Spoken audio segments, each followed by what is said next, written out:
This is chapter 27, part 2 lecture, in which I'm going to talk about the male physiology. Now, I'm going to begin with the physiological changes that occur when the guy is getting ready for intercourse, erection. This is all about blood flow. Arterioles to the penis are going to have to relax to allow blood flow to the penis. And this is under the control of the parasympathetic nervous system. Rest and digest. This is different than most of the arterioles, which are under the control, that is their smooth muscle, are under the control of the sympathetic nervous system.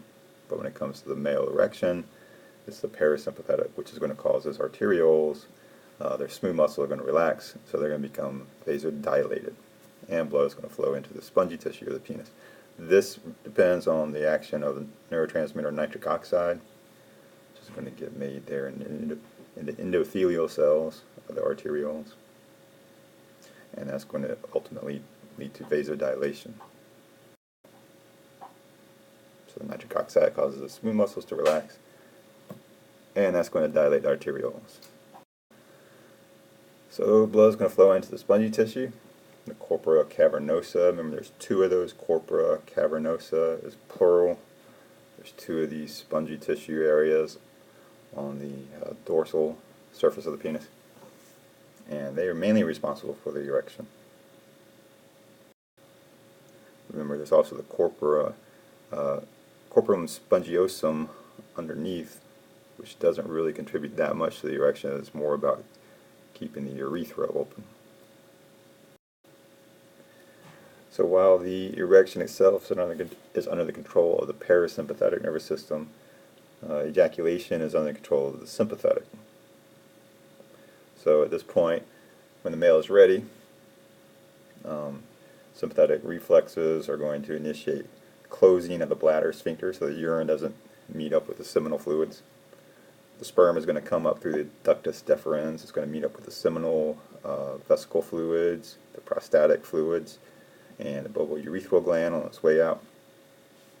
And there are muscles in those ducts and tubules and whatnot that are going to help move the contents along, as well as some skeletal muscle at the base of the penis, the bulbospongiosus, that are also going to help provide the forces necessary.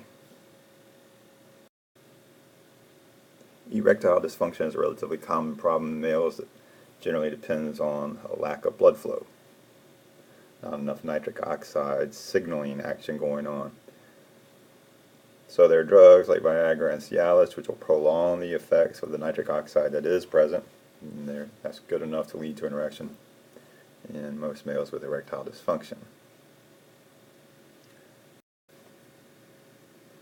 And now I'm going to discuss the formation of the sperm, a process known as spermatogenesis, which recall takes place in the seminiferous tubules, which are in the testes. In order to understand the production of the gametes, which in the male is going to be the sperm or spermatozoa, and the female is going to be the ovum or egg, these processes involved a special form of cell division called meiosis. So we're going to talk about meiosis first. Actually, I'm going to talk about meiosis. All the cells of the body that aren't gametes, that is everything other than the sperm or the egg, are going to be so-called diploid cells. That is to say, they would all have 46 chromosomes. Okay, the human genome, the human nucleus, is going to contain 23 distinct chromosomes. It's chromosome 1, chromosome 2, chromosome 3, etc., on up until the X and the Y, which are the sex chromosomes. There are 23 different types of chromosomes, and each of our cells has 2 of each, a pair for each of those 23 chromosomes, so that we have a total of 46 chromosomes in all of our diploid cells. Diploid refers to the number of chromosomes, and it's sometimes written like 2n, where n is the number of chromosomes. For humans, that would be 23. So a diploid cell has 46 chromosomes, or 23 pairs. Alright, so gametes are the exception to this. Gametes are haploid. They only have one of each of those 23 chromosomes. And that's because gametes are the sperm and egg that are going to come together in fertilization to make a zygote, which is going to be the early cell of the developing individual, the offspring. the result of reproduction. So in order to make an individual that's going to have 46 chromosomes, we have to have special cells that we can put together in sexual reproduction that would only have 23 each. So that's the purpose of having gametes, and that's the reason that our cells will undergo meiosis, is to form these gametes. So only cells that will become sperm and egg are going to go through meiosis. All the other cells of the body would divide, if they're going to divide, via mitosis. And there are some key differences between mitosis and meiosis, which we're going to talk about in order to understand meiosis. In mitosis, you copy all your DNA, process known as replication, before you divide one time. And you produce two daughter cells that are going to be genetically identical to the parent cell. In meiosis, you copy all your DNA in replication, and then you divide twice, so that you produce 4 daughter cells, which are all haploid. And the purpose of doing this again is so that we can have the number of chromosomes. Cut it from 46 down to 23 so that we can put two of these cells together and come up with the correct number of chromosomes again. The accidental result or byproduct of doing meiosis is that there is genetic diversity that's introduced here. So sexually reproducing organisms have an advantage, and that this meiosis gamete formation involves genetic diversity that allows us to better respond to changing environmental conditions over time. And also, this ensures that the individual that's a result of the reproduction is going to look differently from either of the parents. Alright, so this compares some of the differences between mitosis and meiosis. They basically start the same way, with copying of the DNA, process known as replication. And this cell is provided for illustrative purposes. It doesn't represent a human cell because there are only 2 chromosomes. They're blue and green chromosomes. And there's a copy of each for a total diploid number of 4.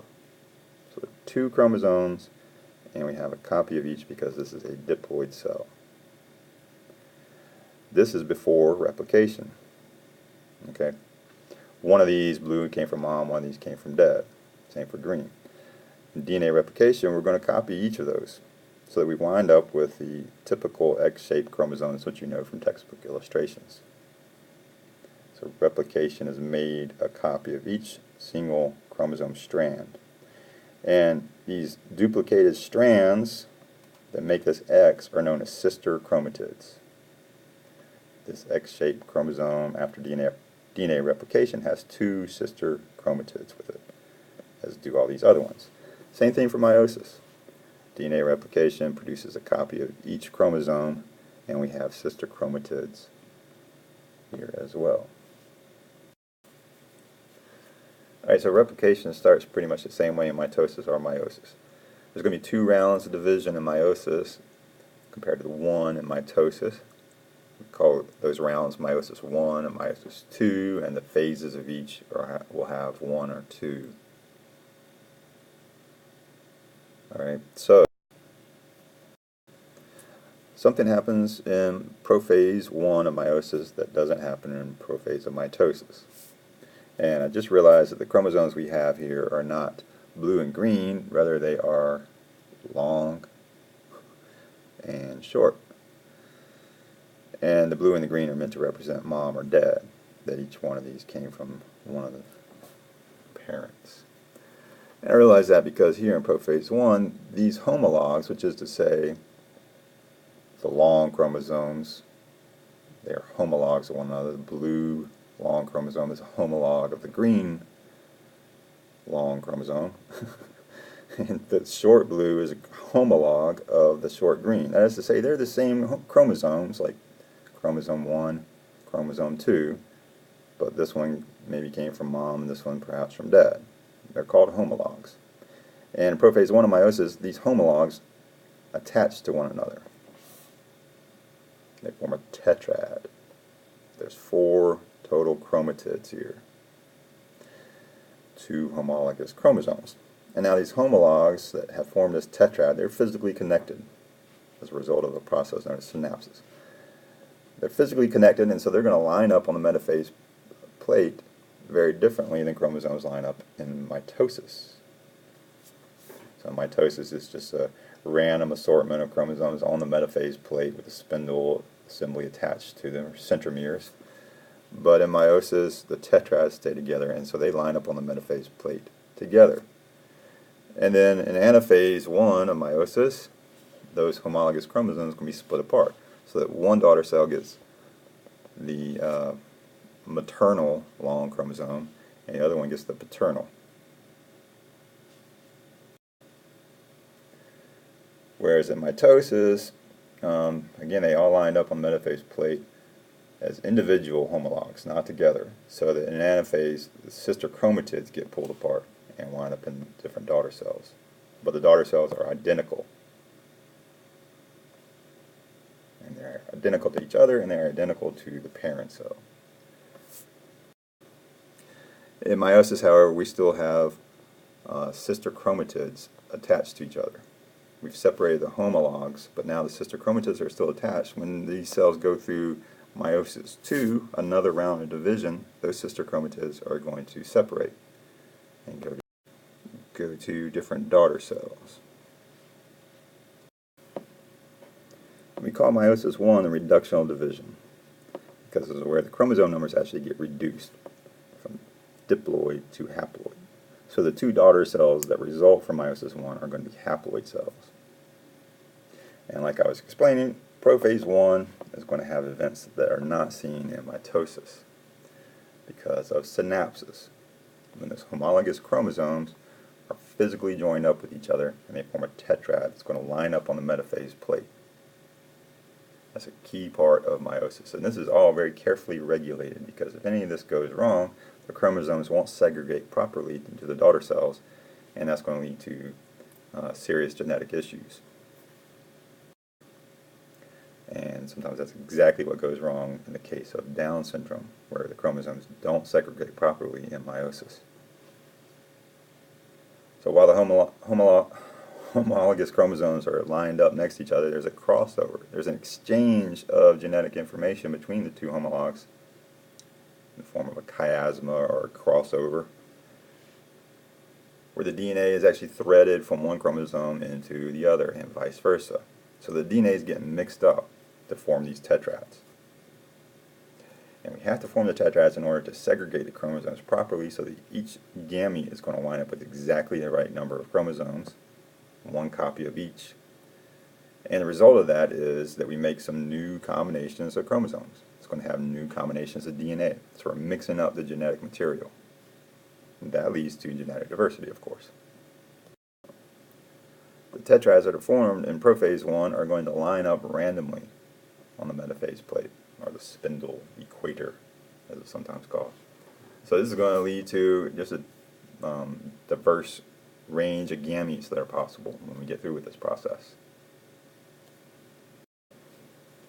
And then in anaphase 1, non-sister chromatids, it should say non-sister chromatids of one homologous chromosome, are separated from the non-sister chromatids of the other homologous chromosome.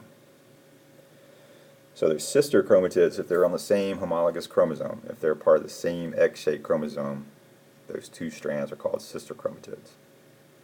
And then the chromatids on the other homologous chromosome are called non-sister chromatids.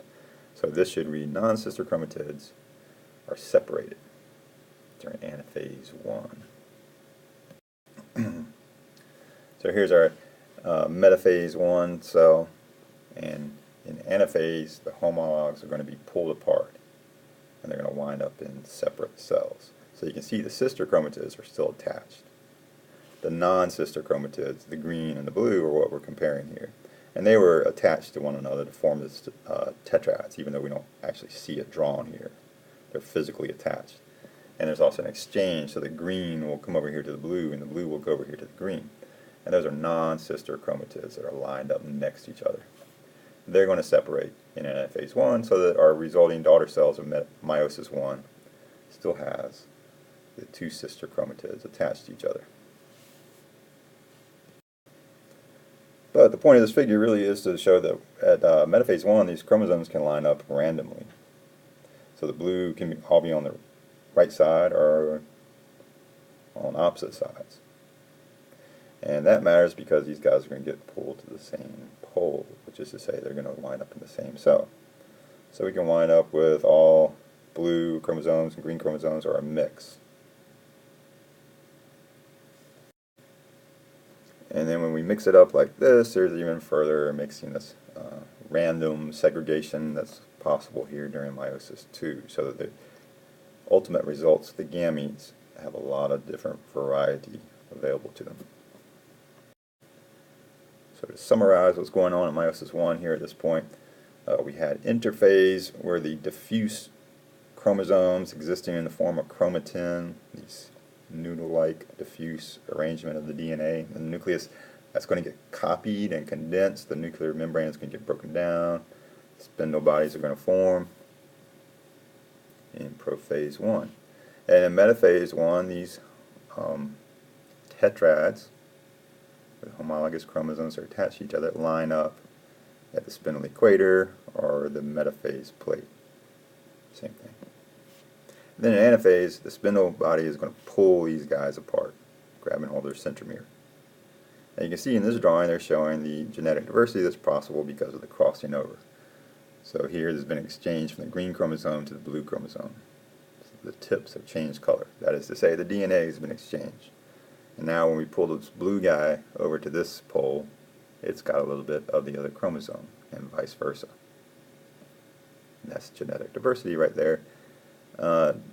And that process known as genetic recombination, which forms these chiasma or crossovers, that again is necessary to form these tetrads, which are going to line up properly on the metaphase plate. Now the cells that form in meiosis I are going to be two daughter cells, and they're each going to be haploid cells. And they each have one copy of each chromosome, although they do have two sister chromatids of each. So there's still the X-shaped chromosomes, but it's a haploid cell now because there's just one of each chromosome. Meiosis II is much more similar to mitosis, except there's no DNA replication because there's no interphase before the meiosis II begins. So here in meiosis II, those sister chromatids that were still together after meiosis I are going to get pulled apart. And we call this equational division. So here's our two daughter cells from meiosis I. They're in prophase II here. And then in metaphase II, they line up again. The chromosomes line up on the metaphase plate. And this looks much more like mitosis, except there's some exchange of DNA here that we can see because of the colors. Then in anaphase II, those sister chromatids get pulled apart and pulled to opposite poles. So they wind up in different daughter cells. And you can see some of the diversity that's created by this process. So that each of the daughter cells, the four daughter cells that are formed in meiosis, are going to wind up to be genetically different from the parent cell. So the result of meiosis is that we've reduced the chromosome number by half. We've taken our diploid cells and broken them down into haploid gametes, which can come together in fertilization to make a diploid cell again. In the process of doing that, the molecular machinery that manages the chromosome separation during meiosis introduces genetic variability. In the first place, we align the chromosomes randomly at metaphase I, so that when they get pulled apart into separate poles, there's a mixing there of mom's chromosomes and dad's chromosomes. Also, in order to line them up properly in the first place, we had this crossover, where there's an exchange of DNA from mom's chromosomes into dad's and vice versa. And that also further increases the genetic variability. So meiosis covers the issue of taking a diploid cell to a haploid cell. It reduces the chromosome numbers by half. But there's more to forming gametes than just meiosis. The cells have to physically differentiate into the form of cell that's going to allow for fertilization. So the overall process in males of spermatogenesis consists of 3 steps. Mitosis of the the stem cells themselves, the spermatogonia. They're going to divide, and one of those resulting daughter cells, called a spermatocyte, is going to undergo meiosis and form 4 gametes, which are going to be called spermatids at this point. Those spermatids are going to be haploid, and they're going to differentiate into a process called spermiogenesis, where these 4 haploid cells become the actual sperm that can swim through the vagina to reach the female's uterine tubes. And this process of spermatogenesis, of course, is happening within the lumen of the seminiferous vesicle, or the seminiferous tubules are called now. The stem cells, the spermatogonia, which are going to give rise to the sperm, are contained over here on the perimeter of the seminiferous tubules. And then the developing spermatids form in the lumen. Alright, so this schematic shows the whole process from the stem cell on down to the sperm. So we start with the spermatogonium, which is a special type of stem cell that's going to give rise to the sperm. Stem cells can divide over and over again. They produce a copy of themselves. This is called a type A daughter cell in this case, and they produce another cell that's going to differentiate and become something else. In this case, that other cell is a type B daughter cell. The type A remains up here at the perimeter of the seminiferous tubule, stays as a stem cell. The type B is going to get pushed downwards into the lumen and becomes what is known as a primary spermatocyte, which simply means that it's going to make these 4 spermatids. It's going to go through meiosis. Meiosis 1 produces 2 secondary spermatocytes, so these are now haploid cells. So the primary is a diploid cell, the secondary are haploid, and they're connected to one another via cytoplasmic extensions or a cytoplasmic bridge. Then they go through meiosis 2 and produce the spermatids, the 4 haploid gametes.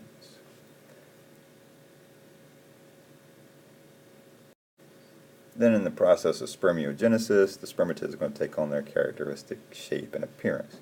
They're going to grow a head, a midpiece, and a tail. They're going to shed their cytoplasm, and they're going to become what are known as spermatozoa, or sperm. So to summarize, in meiosis 1, you have a primary spermatocyte that's diploid, came from the stem cell, and it forms 2 secondary spermatocytes, which are each haploid. Then in meiosis 2, the secondary spermatocytes are going to become spermatids. Now, spermatids are haploid, but they are non-motile, which means they don't have the ability to move yet. That comes about through spermiogenesis. Spermatid is going to change shape, it's going to lose some of its cytoplasm, and it's going to form a flagellum, or tail. So in our spermatozoa, or sperm, the genetic content of the cells contained within the head is going to be protected by something called an acrosome, which contains a bunch of digestive enzymes. It's somewhat like a lysosome. It has a bunch of enzymes that are going to allow the sperm to penetrate the egg should it ever make its way up there. And there's a midpiece. It's got a bunch of mitochondria to make ATP to propel the flagellum, which is the tail. So spermiogenesis is going to depend on cells known as cystinocytes. They used to be called Sertoli cells, and cystinocytes are very large cells that are inside the seminiferous tubule. They help to nurture and guide the developing sperm through the process inside the tubules.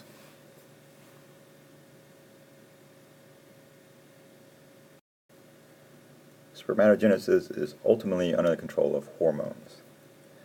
Testosterone, luteinizing hormone, follicle stimulating hormone.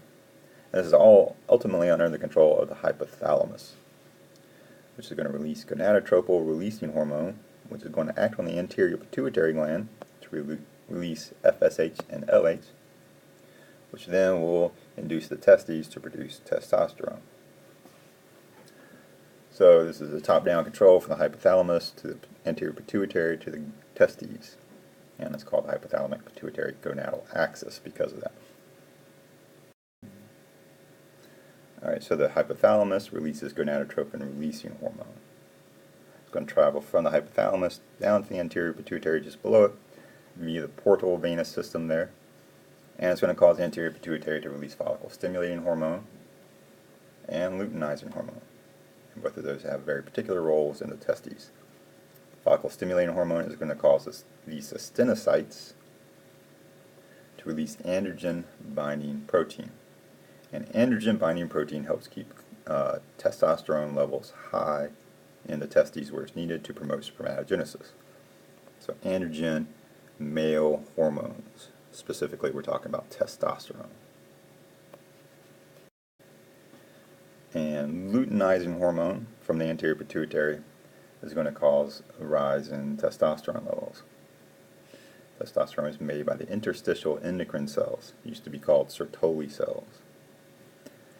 And these are in the connective tissue just outside the seminiferous tubules. So they make the testosterone that the body is going to use for all of the male secondary sexual characteristics as well as spermatogenesis.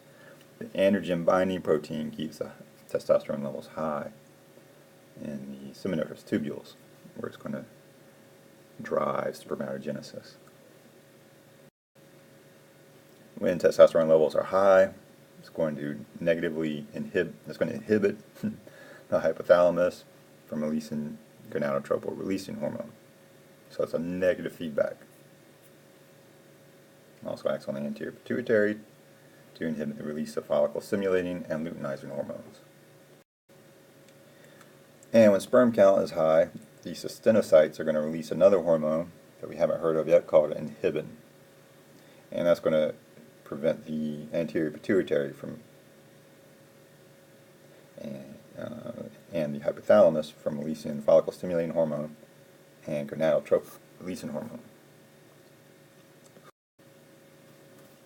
So to kick the whole process off, the hypothalamus is going to release gonadotropin-releasing hormone. That's going to travel through this hypophyseal portal system, where there's a small capillary bed in the hypothalamus that's going to capture the hormone, and then there's another capillary bed here in the anterior pituitary that's going to allow the hormone to get released here.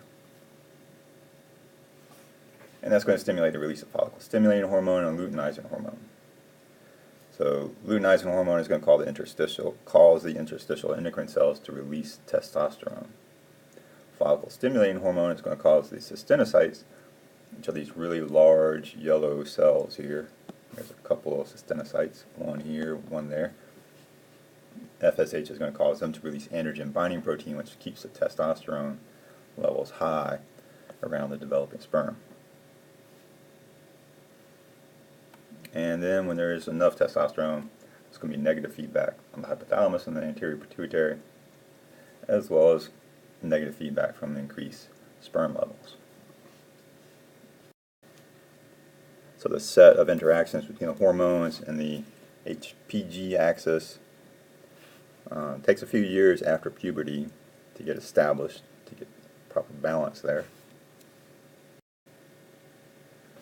But then the whole feedback loop seems to work pretty well for most people throughout their lives. In the womb, the male's testosterone levels are going to peak significantly before birth, then recede until basically puberty.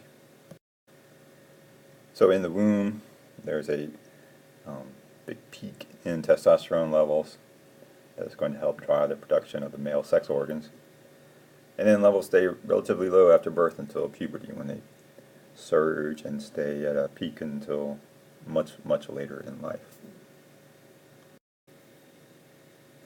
And in addition to forming the sperm, testosterone also is required to maintain the function of the accessory organs, the volume of the semen, the proper functioning of the organs. And testosterone is a steroid hormone, so recall that means that it's made from cholesterol. Testosterone will act directly at some cells, and in other target cells it has to be converted into other compounds like dihydrotestosterone, or DHT, which you may have heard of, and it's active in the prostate. And in some areas of the brain, as well as fat tissue and bone, testosterone has to get converted into estradiol to be active. And estradiol is the main female hormone, the main estrogen, the main example of the female hormones, collectively known as estrogens. And so some of the secondary sexual characteristics that we associate with testosterone, the growth of hair in various parts of the body, thickening, the lengthening of the larynx to produce a deeper voice, oily skin and puberty, both growth of bones and muscles, and there's an increased metabolic rate due to testosterone, and of course testosterone produces the sex drive in males.